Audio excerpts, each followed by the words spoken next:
Alors, je suis Myriam El Hadj, je suis réalisatrice libanaise.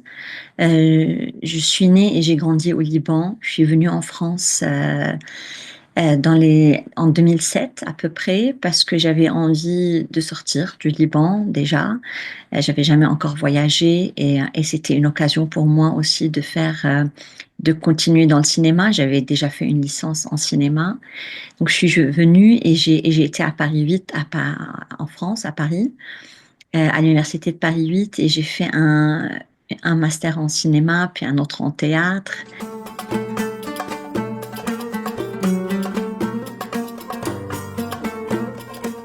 Donc j'ai fait ce premier film dans ce décor très comique aussi parce que ça parlait de la chasse, de la virilité, de la guerre de temps en temps bien sûr et on allait à la chasse et je croyais filmer des corps. Je croyais filmer des hommes à la chasse qui sont en train de courir après leur proie, mais en fait, j'ai filmé des corps vieillissants aussi et la fin d'une époque.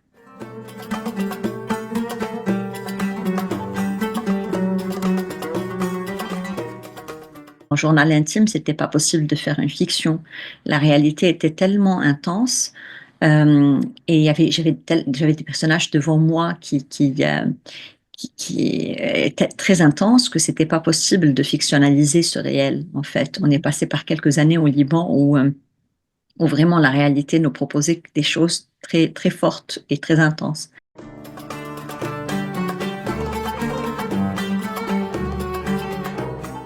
On a juste envie de pouvoir être acteur de nos vies et la révolution nous a permis, c'était un moment où on a été acteur de nos vies et on a senti qu'on pouvait crier nos désirs et qu'on pouvait réaliser nos désirs. عندي حلم افهم شو صار بالحرب.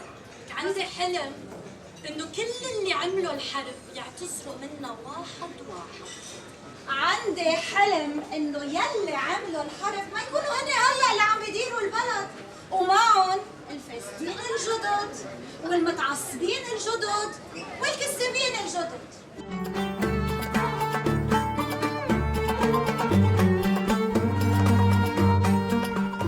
J'écrivais énormément durant cette époque et dans un journal comme ça, intime.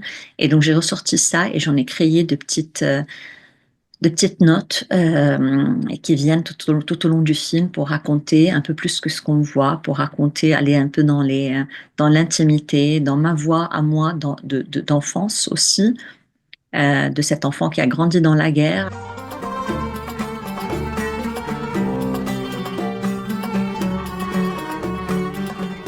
Il y a beaucoup de métaphores sur la relation, sur l'amour. En tout cas, à chaque fois que je parle de l'amour, c'est vrai, il y a un truc où on est entre mes histoires d'amour personnel et l'amour du pays. Et l'amour qu'on a pour le pays. Et il y a un lien entre les deux, quoi. C'est-à-dire, il y a un truc qui ne marche pas il y a un truc dans l'intime qui ne marche pas parce qu'il est affecté par le politique et par la plus grande histoire. Et on est tout le temps affecté par les deux et l'intime n'arrive pas à exister dans la grande histoire qui est dans ce pays parce que la grande histoire bouffe tout, prend de la place pour tout.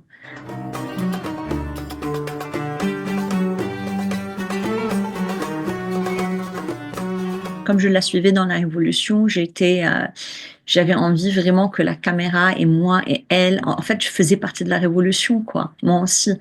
C'est-à-dire, c'est sûr que l'engagement de Perla me représentait beaucoup plus que l'engagement de Georges. Donc Georges, je l'observe, je le questionne. Perla, je vis avec elle la Révolution. Joumana, je vis avec elle son engagement. Il y a quelque chose de oui. Donc la caméra, moi-même, moi et ma caméra, déjà, je ne suis pas sur trépied. Je suis en caméra épaule tout le temps avec les filles. Et parce qu'on est presque tout le temps en mouvement et dans la rue, donc ça crée une proximité qui est différente. Et chez Georges, je suis beaucoup plus, oui, je m'assois, je suis beaucoup plus loin, je l'écoute et ça crée une distance.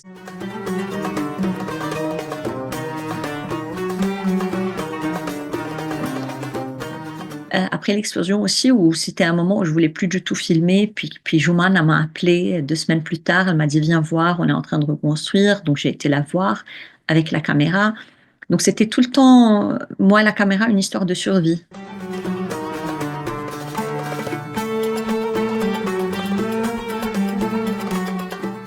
La deuxième partie va être, comme on n'a pas réussi à changer le pays, ben, comment on a rebondi et on s'est réinventé, comment mes personnages et moi-même, on se réinvente avec tout ce qui se passe dans le pays et on ne meurt pas. Et c'est ça c'est ça ce que j'ai filmé dans cette deuxième partie. Joumana qui se réinvente, Perla qui prend un moment, qui repense la révolution, qui réfléchit et puis qui rebondit aussi.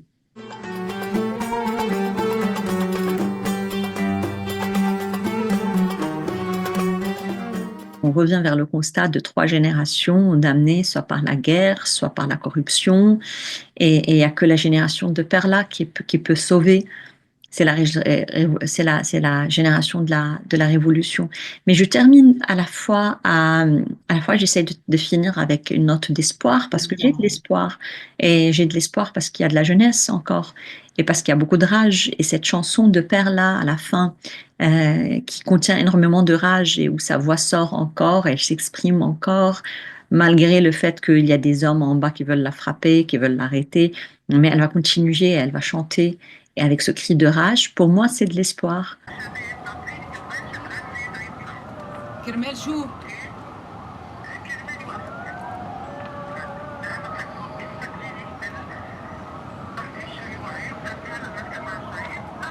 بس ما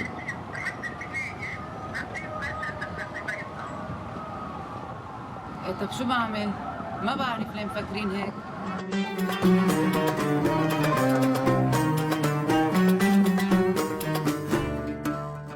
Le film n'a pas été censuré, on a pu le sortir.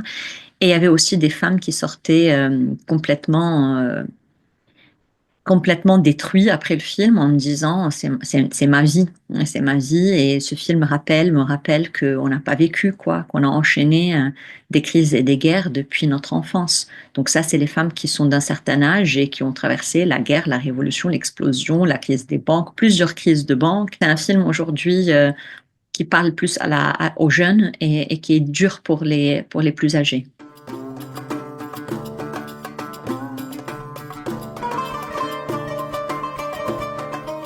Euh, Par contre, par exemple, le désir de faire comédia en fiction, c'est que j'ai eu envie de transcender le réel, de proposer autre chose, que le personnage principal dans ce film puisse aller au-delà de là où Joumana s'arrête, par exemple, dans le documentaire, parce que à un moment donné, elle décide de ne plus changer à travers la politique.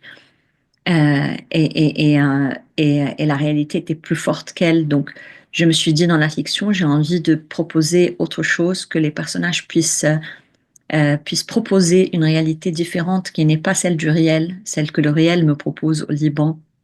Que les personnages puissent, par exemple, changer à travers la politique, rentrer dans la politique. Voilà, qu'on puisse un peu rêver plus loin que je pense que c'est ça ce que la fiction nous propose, c'est parfois de pouvoir rêver au-delà du réel.